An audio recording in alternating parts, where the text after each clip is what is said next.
separation of variable by method of separation of variables.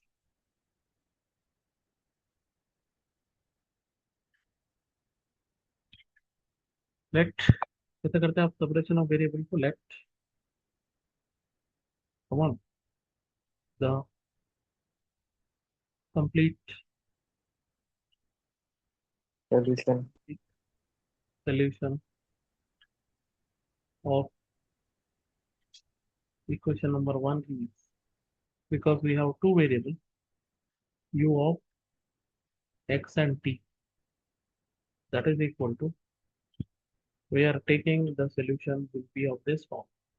X is a x variable, t is a function of t, x is a function of x, like that. Now you see, according to our question, we required to differentiate u with respect to x 2 times and u with respect to t 2 times. So that work we do here 2 times, dou square u by dou x square, मतलब x को दो बार differentiate करना है। यहाँ पर x है, दो बार करें तो कैसा आता बोलिए, x double dash into T as it is, correct, comma Okay. dou square u by dou t square means t we have to differentiate 2 times. तो कैसा आएगा, ये कैसा आएगा, x into t double dash. Got it? Got it. Substitute in equation number 1. Here and here we have to use it. So dou square u by dou t square value is this. So answer is x double dash. X double t double dash is equal to c square will be there as it is. And then x square की value है x double dash into t. x double dash into T. हम इसको separate of variable से separate करेंगे, मतलब T के term से एक side, this implies T double dash by constant also we take to the denominator is equals to X double dash divided by. Any doubt till here? Any doubt No, till? sir. This value should be taken as some another variable, that is you can either take lambda, but I am using different terminology here. I am taking as k. I am taking this value is equal to k. So two cases arises. Case 1, इस operation of variable already मैं आपको बता चुका हूँ, ठीक है। Yes, sir. Case 1 T double dash by C square T is equal to K, correct, and if you cross multiply T double dash is equal to C square K T. Now take this side T double dash minus K C square into T is equal to 0। मैं आपको morning में already एक concept बताया था आपको, और बाद में क्लियरली और बता रहा हूँ। This is taken as equation number 2. And what about case 2? What about case 2?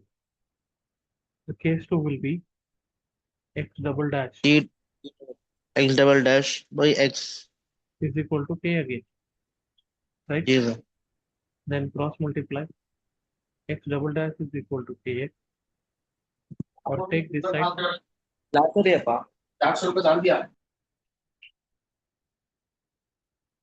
minus kx is equal to 0. This is your third equation. अब ये इक्वेशंस में अपने वो असल जो काम की चीज है वो है k, मतलब इसका जो सोल्यूशन है वो k के ऊपर डिपेंड। तो we have to take 3 different values of k. First one is k should be taken as 0, then k should be taken as positive, and k should be taken as negative. अब यहाँ तक तो ये बात है। दूसरा अपनी कर रहे क्या जी, बोलिए क्या है, क्या है, वेव है ना? हेलो, जी जी सर। वेव है, वेव। वेव कैसा रहता है आपको देखे तो, अगर इमेजिन करें आप वेव, तो कैसे रहती वेव की इक्वेशन? वेव कैसा रहता? ऐसा रहता ना? हाँ सर। हाँ। तो ये जो वेव बन रहा, अपने पास ट्रिग्नोमेट्रिक फंक्शन है, साइन एक्स और कॉस एक्स में ही बनता है। ठीक है। साइन एक्स और कॉस एक्स में वेव्स बनते हैं। साइन एक्स और कॉस एक्स का ग्राफ आप चेक करो, आपके फोन में गूगल में सर्च करो, बाद में देखेंगे। अब नेक्स्ट, अब आगे चलेंगे। अब यहाँ पर ना इम्पॉर्टेंट स्टेज है आपका। If K should be taken as zero, अपन तीनों केसेस देखेंगे। K positive, K negative and K will be zero. If K is zero, then what happen to this equation number two? Equation number two कैसा बन जाता है? T double dash is equal to zero. Physical physical to zero. Yes, अगर इसको case. अपन integrate कर, I think मैं next page में करना पड़ेगा। T double dash is equal to zero. अगर मैं इसको इंटीग्रेटिंग करा, integrating, if I am integrating, एक डेरिवेटिव कैंसिल हो जाए। T dash is equal to some constant. अगर इसको मैं एक और बार इंटीग्रेट करा, again integrating, then T is equal to, with respect to T कर रहे हैं, C one of T plus C two. ये आपका टी की वैल्यू आ गई। एक्स और टी आना था अपने को खाली, यहाँ पर टी आ गई। अब देखेंगे दूसरा केस। यहाँ पर भी अगर अपन के की वैल्यू जीरो रखे, सेम केस करना, सेम ही काम कर। If K is equal to zero, यहाँ पर भी रख, दोनों में रखते हैं असल में। तो ये क्या होता? एक्स, बोले, X X is equal to double dash is equal to X dash this. Zero. अगर इंटीग्रेटिंग कर दिया, integrating, X dash is equal to C two. नहीं, C one, X dash is equal to C, और ये second variable X का variable, then और एक बार इंटीग्रेट एक्स करें, equal to C one of T X two T plus, C C T two. एक काम करेंगे ना, सी वन सी टू तो ऑलरेडी आ गया, दूसरा वेरिएबल ले, C two of X plus C two भी आ गया हो, सी थ्री लेना पड़ता, C three of X plus C two. तो ये एक्स का भी सोल्यूशन है। तो अगर के की वैल्यू जीरो हो रही, तो इसका कंप्लीट सोल्यूशन कैसा बन रहा बोलो? बोलिए कैसा बन रहा? U of U X comma T is X equal X two, comma C is equal to zero. Is equal to X into, देखो अपन सोल्यूशन कैसा अज्यूम करें, ऐसा अज्यूम करें ना, यस ये सर। सोल्यूशन अज्यूम करें, तो एक्स की वैल्यू कितनी आई? बोलिए। एक्स सी एक्स एक्स की वैल्यू सी थ्री। तो उसको मैं थोड़ा ऑर्डर में लिखने के लिए, C one of T plus C two into C three of X plus C two. ये जो फंक्शन बना अपना, एक अलजेब्रिक फंक्शन में जी आता सर। है। ये अलजेब्रिक फॉर्म, मतलब ए एक्स प्लस बी, सी एक्स प्लस डी फॉर्म में आता है। तो इसको अपन जी सर। अलजेब्रिक बोल सकते हैं। ये एक अलजेब्रिक फंक्शन मिला अपने को, के इज इक्वल टू जीरो लेने से। ठीक है ना? अब के की वैल्यू जी पॉजिटिव सर। लेंगे, उसके बाद नेगेटिव भी लेंगे। पूरे तीन केसेस देखेंगे। तो अब यहाँ पर मैं लिखता हूँ, इफ के इज पॉजिटिव, तो कैसा बनता? अब आपको वो जो मैं मॉर्निंग में पढ़ाया ना, वो कॉन्सेप्ट आपको आना है।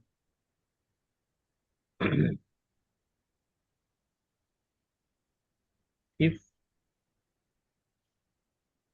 इफ, व्हेन भी बोल सकते हैं, when, when K is positive, K is positive, तो let us assume that K is equal to positive, मतलब स्क्वायर टर्म पॉजिटिव होता ना, के इज जी हाँ equal sir. P square, square ले लिए तो पॉजिटिव छोटा term, where P is any number, where P is any number, मतलब कुछ भी ले लो, फाइव ले लो, फाइव स्क्वायर करे तो क्या आता? 25। Five square 25। Even minus one ली, माइनस वन को स्क्वायर करे तो क्या आता? +1। वन आता सर। जी। अब ये जो है ना, यहाँ पर k की वैल्यू अपन 0 रखे थे, यहाँ पर भी k की वैल्यू अपन 0 रखे थे। अब ये दो इक्वेशन में k की वैल्यू आप p स्क्वायर रखो, तो कैसा होता देखो। तो this is equation number 2 becomes t double dash minus k की वैल्यू रख रहे p square and capital T is equal to 0। एक बार देख लीजिए पीछे जाके, यहाँ पर अपन रख रहे हैं k की जगह पे p स्क्वायर, राइट। अब ये जी डबल डैश का कॉन्सेप्ट आपको याद है, इसका ऑपरेटर फॉर्म लिखता हूँ। इसका ऑपरेटर फॉर्म लिखे तो ऐसा, T square minus P square T T square square C square of T T T is equal to 0। याद है वो कॉन्सेप्ट आपका, एम स्क्वायर का एक बार देख लीजिए, आपको याद है। याद है एम स्क्वायर माइनस डी का मतलब क्या है बोले तो, डी बाई डी टी है यहाँ पर, डी का मतलब डी बाई डी एक्स ना था डी। अब इसके ऑक्सिलरी इक्वेशन देखिए, द ऑक्सिलरी इक्वेशन इज, जहाँ पर भी डी है वहां पर एम लिखते हैं अपन, M square. M square minus M square बोलिए P M square square T square T square is equal to, square 0। और सिंप्लीफाई टी करेंगे। कुछ भी नहीं आता। अरे बाबा, टी को नेग्लेक्ट करते ना जी अपन, वहां पर वाई को जी नेग्लेक्ट कर रहे थे देखो, एक बार देखो सामने रखे। M square is equal to P square C square, M is equal to, ये स्क्वायर इधर गए तो रूट आता, plus or minus root N square cancel, plus or minus P C. मतलब एक पॉजिटिव वैल्यू है एम की, ऐसा आ रहा अपने को, M is equal to P C आ रहा, and M is equal to minus P C आ रहा, दो वैल्यूज मिल गई। तो इसका जो सोल्यूशन जी आप सर। लिखेंगे, ये वेरिएबल पे डिपेंड करता है ना, वाई पे, तो यहाँ पर टी है वेरिएबल। तो टी का जो आंसर आपको मिल रहा, दो अलग अलग वैल्यूज मिल रहे, C one E power P C T plus C two E power minus P C T. ये हो गया एक काम। अब दूसरा केस वही यहाँ पर देखो, ये इक्वेशन नंबर 3 में फिर के की जगह पी स्क्वायर लगाए तो क्या होता? तो ये होता एक्स डबल डैश माइनस के की जगह पे लगा रहे हैं P square into capital X is equal to 0। मैं पहले बोला वेव इक्वेशन हीट इक्वेशन बड़े बड़े थे, तो यहाँ पर डी नाम दिए थे, थोड़ा हटके नाम दिए गए, D dash square minus P square into X is equal to 0। यहाँ पर डी डैश का मतलब है डी बाई डी एक्स।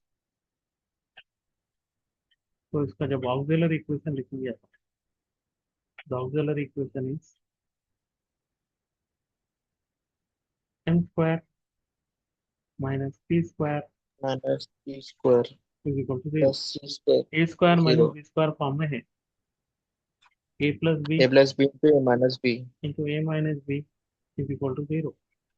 मतलब आपको एम के दो वैल्यूज आ रहे हैं, एक माइनस पी मिल रहा, और यहाँ पर एम की वैल्यू एक प्लस प्लस सी मिल बी रहा। दोनों डिफरेंट ही है फिर से।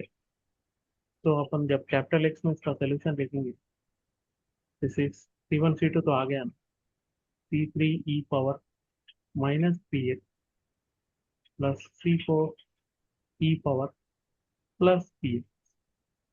तो फाइनली जब इसका कंप्लीट सोल्यूशन आप लिखेंगे, यहाँ पर भी असल में आपको यहाँ मेंशन करना था, कंप्लीट सोल्यूशन,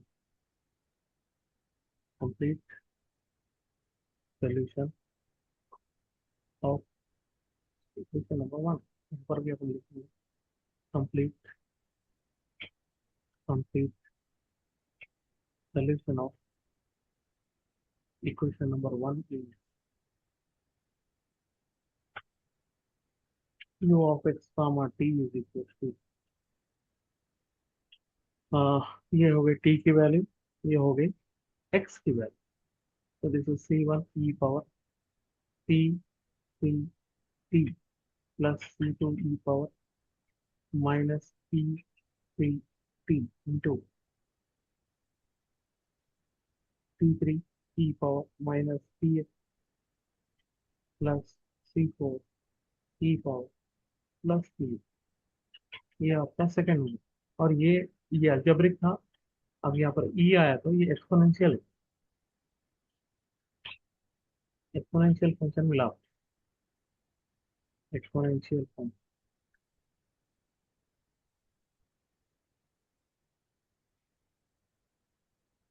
नेक्स्ट अपने को लेना है case 3। When k is equal to 0 हो गया, k is equal to positive हो गया, व्हेन k इज नेगेटिव,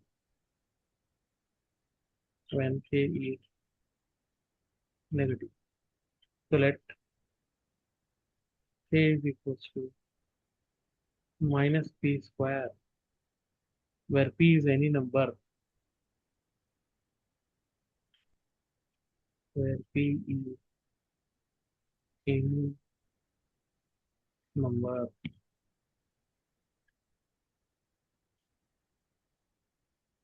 तो ये वैल्यू को ले जाके फिर अपनी सेकंड इक्वेशन में रखना है। t डबल डैश, ये माइनस और पहले वाला माइनस मिलके क्या हो जाते हैं, प्लस हो जाता है ना। जी यस सर। और नो, यस। तो ये आपका बन जाएगा ऐसा,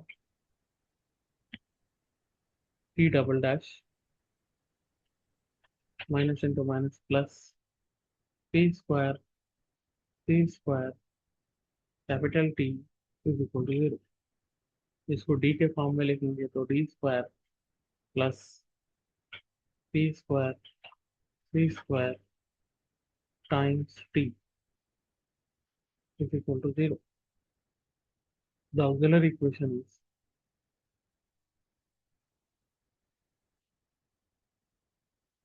m square plus p square जी इज सर। Equal to 0। तो ये प्लस वैल्यू वो सेट जाए तो क्या हो जाता, माइनस हो तो माइनस पी और जाता। ठीक है, तो एम इज जी sir. Square is equal to minus की जगह पे अपन इसको ऐसा लिख सकते हैं ना, I P C whole square. तो पूरे स्क्वायर ही हो जाता है, I square value -1, P square C square. तो एम इज इक्वल टू ये ये किधर आता है, 0 plus minus square and root cancel, I P C. Alpha plus or minus beta form में है, देखो ये बहुत ही इंपॉर्टेंट है। तो ये अल्फा की वैल्यू हो गई, ये बीटा की वैल्यू हो गई, राइट। जी। तो अगर इसका अपन सोल्यूशन लिख रहे हैं टी के टर्म्स में, तो T is equal E power 0 तो 1 हो जाता, C1 cos बीटा की वैल्यू है पी सी, टी वेरिएबल है, plus C2 sine P C, T variable है, एक टी हो गया। टी का लिए सोल्यूशन हो गया। अब एक एक्स के लिए सोल्यूशन, तो यहाँ पर अब एक्स की वैल्यू है X G double sir. Dash plus P square into X is equal to 0। This implies, इसको नया नाम दे रहे हैं अपन D dash square plus P square times X is equal to 0। उसके बाद इसका भी तो ऑक्सिलरी इक्वेशन है,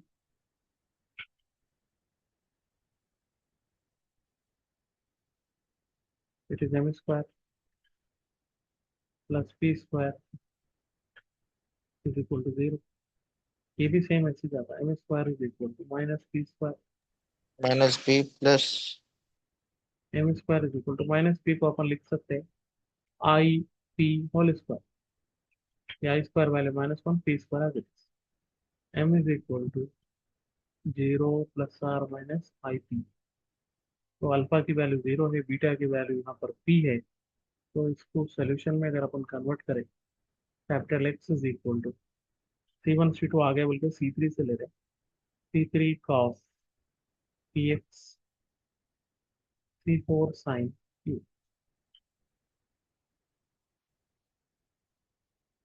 हो गया।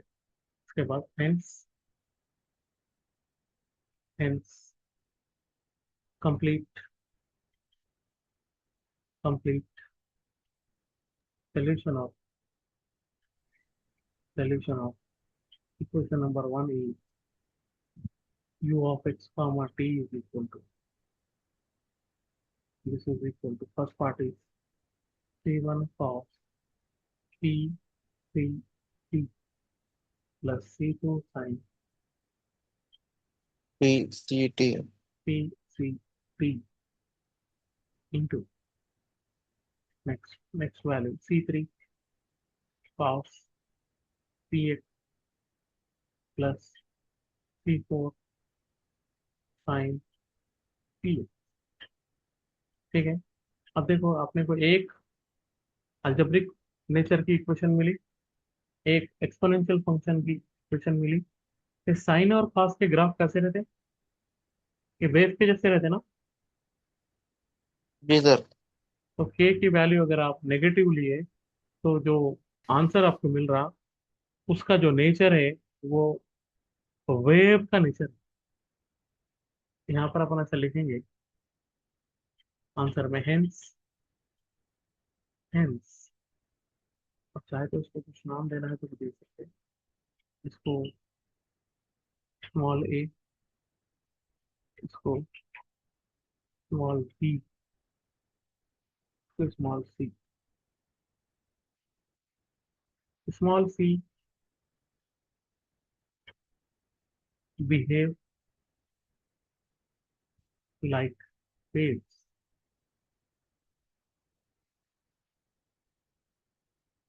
तो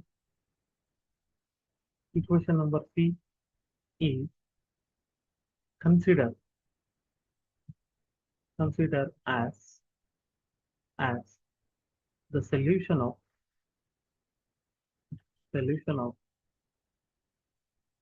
a wave equation। Wave equation कैसी थी आपकी? डो स्क्वायर, यहाँ देखेंगे स्टार्टिंग में कैसी थी, डो स्क्वायर टी,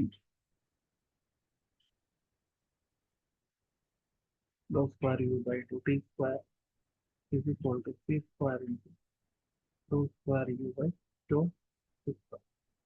ऐसा ये प्रॉब्लम आपका कंप्लीट हो जाता है। इसको बोलते हैं वेव इक्वेशन। वेव इक्वेशन का डेरिवेशन है दोस्तों। इसको, इसके लिए सोल्यूशन लिखे तो अपन कैसा लिए, पहले सब्स्टिट्यूशन ऑफ वेरिएबल से एक्स और टी के टर्म्स में दो सोल्यूशन अज्यूम करें, ठीक है। फिर यहाँ पर डबल केस वन डैश के। लगा के दो बार इसको डेरिवेटिव करें, सब्स्टिट्यूट करें, और ये जो आंसर आ रहा वो के पे डिपेंड हो रहा, के पे आके स्टक हो रहा। तो के को एक बार जीरो ले लिए तो एक सोल्यूशन मिला। वो सोल्यूशन एक अलजेब्रिक फंक्शन के जैसा मिला। के की वैल्यू अगर पॉजिटिव लिए एक और एक सोल्यूशन मिला, मगर उसके अंदर पूरे एक्सपोनेंशियल फंक्शन मिले। उसके बाद के की वैल्यू अपन एक बार नेगेटिव लिए तो अपने को एक सोल्यूशन मिला जिसमें साइन एक्स और साइन और कॉस ट्रिग्नोमेट्रिक फंक्शन के मिला। तो उसमें जो है वेव्स के प्रॉपर्टीज है। तो then we are considering that is the solution of the wave equation. Wave equation, heat equation दोनों भी इंपॉर्टेंट है और बार बार पूछ रहा है एग्जाम में। आप कंसंट्रेट करिए, करके पढ़िए अच्छे से, जी। ठीक है जी सर। जी। मैं इसका पीडीएफ आपको भेजता हूँ, फिर अपने दूसरा सेक्शन में आपको हीट इक्वेशन, ठीक है। जी सर।